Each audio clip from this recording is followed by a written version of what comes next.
now I have the pleasure of properly introducing Claire. Claire is from the Poverty Truth Commission in Trafford, and they are about 1 year into setting up their commission.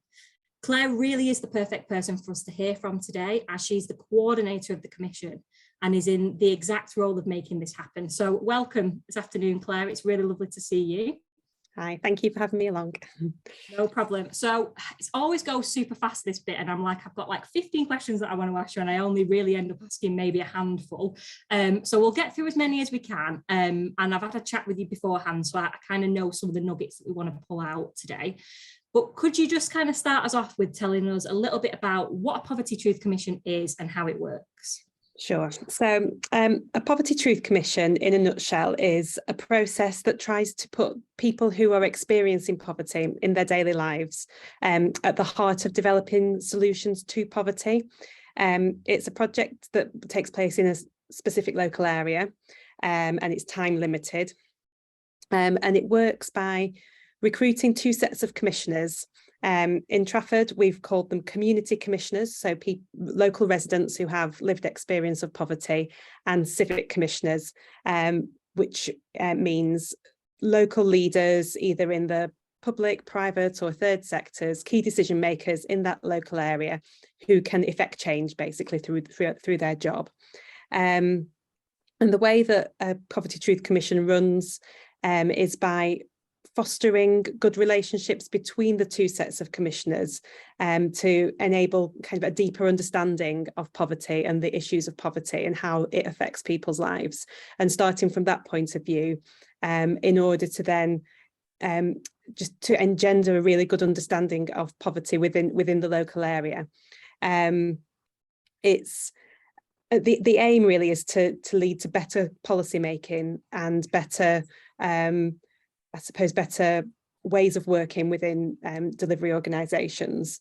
It's not a consultation, so you don't start with the questions, you more start with the people and the relationships and their experiences, and then you build from that. And it's very much up to the commissioners themselves to kind of set the agenda and identify the specific topics that they want to tackle. Brilliant. And what's your exact role within that project? So with a colleague, I am responsible basically for running the Poverty Truth Commission in Trafford. So basically coordinating the project and facilitating the meetings. So as you said, we're about a year into the project. So far we spent quite a few months kind of recruiting our commissioners and setting up the commission.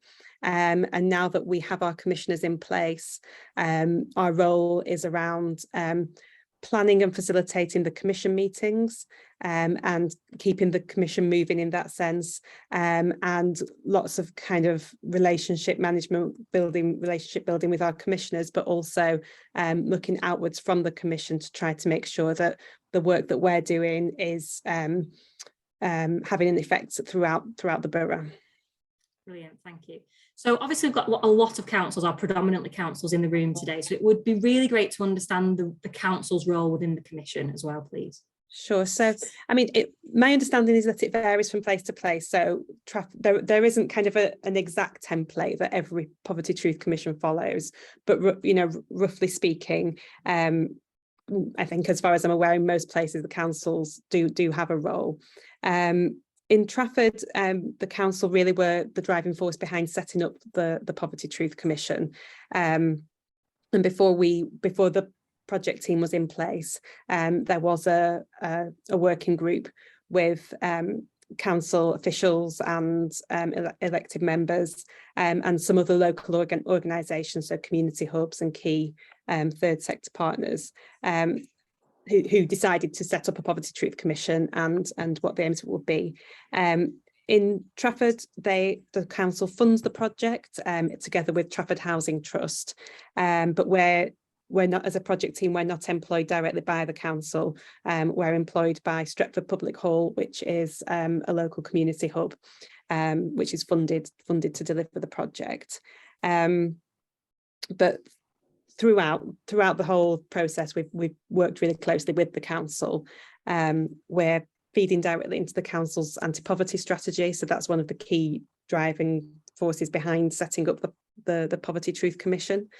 And we have regular meetings with the council, with the policy team responsible for poverty strategy at the council, and also we have two representatives from the council sitting on the Poverty Truth Commission. So we have one of the deputy chief executives of the council, and also one of the executive members of the council as well, sitting on the civic side of the Poverty Truth Commission. So the council has a really integral role to play, both in terms of kind of managing the project and setting it up, but also participation in the commission itself. And just a quick follow-up question to this, and it may be one that you're not in a position to answer necessarily, but is there a sense of why the council decided that Stretford Public Hall was the right place for the commission to be ran through? As in, they've obviously paid for it. Was there a sense of why they didn't run it themselves?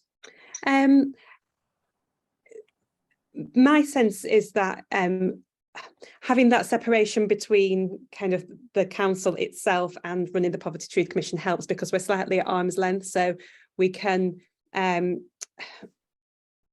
think part of the process of Poverty Truth Commission is to allow it to be quite natural in the way it progresses, and to allow the commissioners themselves to I suppose to be in charge of the process.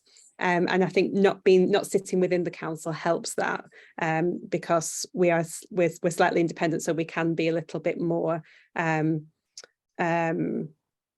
guess, we can just push it through ourselves and allow the commissioners to have their say a little bit more, and then working with the council, if the council, for example, have something specific that they want to develop in terms of the poverty strategy, we have our community commissioners here who are able to perhaps come in and talk to the council on a specific issue, but the actual Poverty Truth Commission itself needs to be a much more natural process, and something that I think it works well being slightly separate from the council.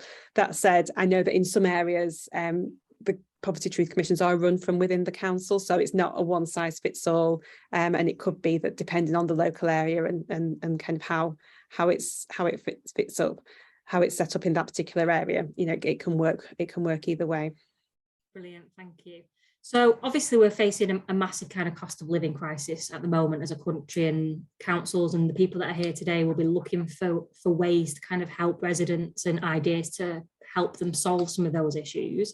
I know when we talked, you kind of went into quite a bit of detail about how long it takes to set up a commission, and it's a fantastic project, but it's not something that's going to kind of solve those issues in the next week or 2 weeks.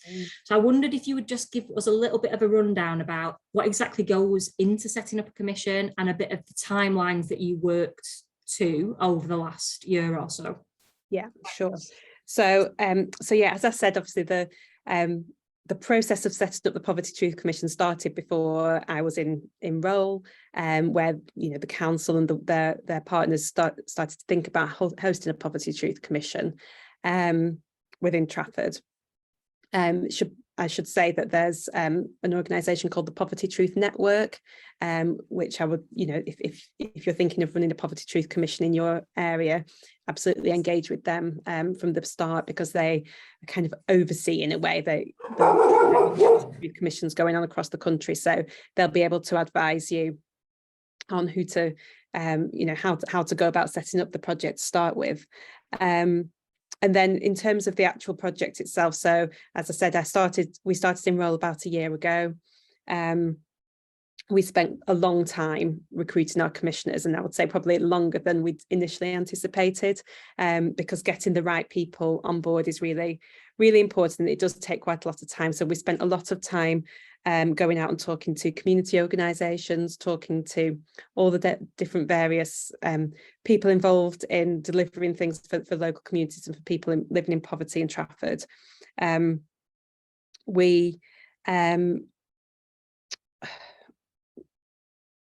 We then felt very conscious that we needed to spend, once we had our community commissioners in place, we felt very conscious that we needed to spend time getting to know them, and for them to get to know us and each other, and to feel comfortable in the environment of the Poverty Truth Commission, because a lot of the meetings that we hold involve them sharing quite personal things that have happened to them, sharing their experiences. It's quite a vulnerable position for them to be in.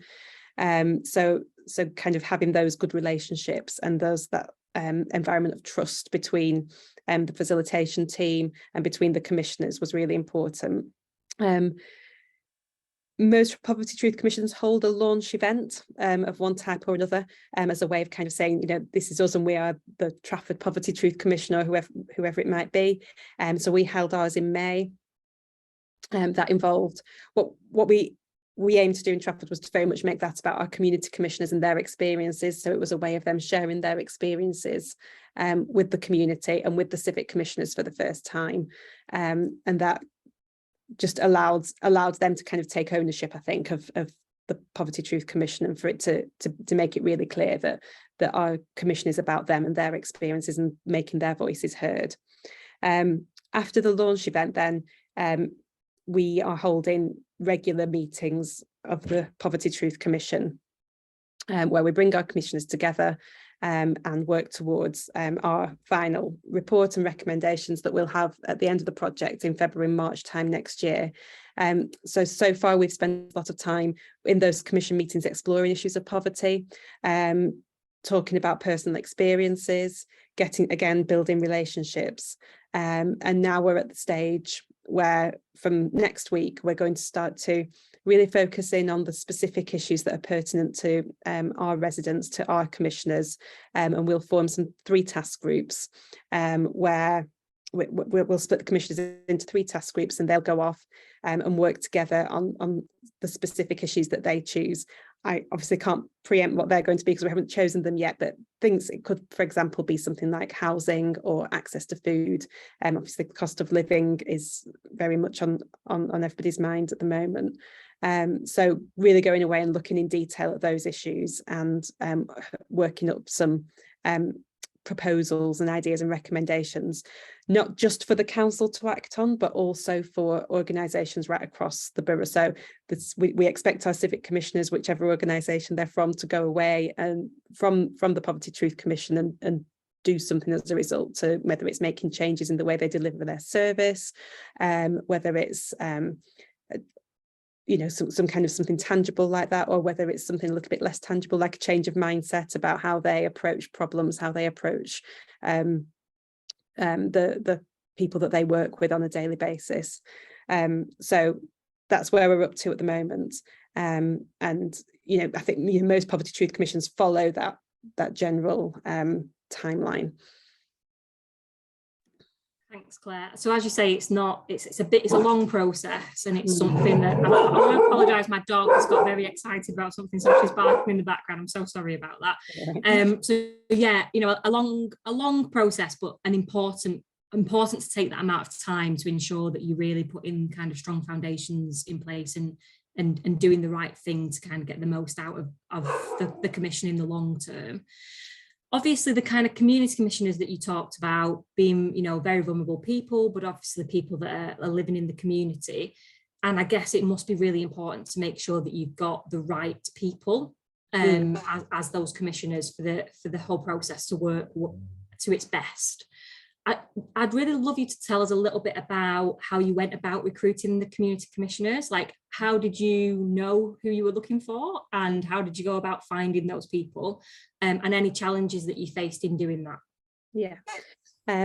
So we at the start of the project, we spent a bit of time looking at data, looking at demographics, and trying to, I suppose, get a sense of what our ideal community commissioner group would look like, because we felt it was very important that we had a group of people who, as far as possible, represented people experiencing poverty in Trafford. Now, Trafford, like lots of places in the country, is an area that is a borough that has huge disparities in terms of wealth and deprivation. So we were very conscious of the specific wards that we would want to make sure were well represented, and also obviously the kind of demographics of our group.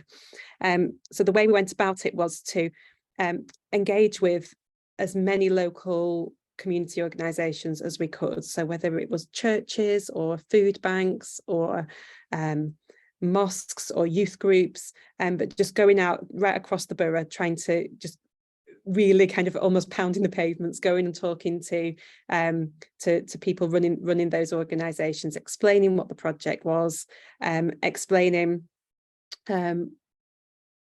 who we needed to be involved to make it a really good project for Trafford, and asking for their help, really, because we felt that by going through I suppose those kind of trusted partners, we'd be more likely to find people who would be right for the project. And we're very conscious throughout that, as I said before, you know, we're asking people who are perhaps quite vulnerable to share a lot about themselves. And so, you know, we needed to be very conscious of perhaps their mental state of mental health, to make sure that we weren't kind of asking too much of people who perhaps weren't in the right place to participate.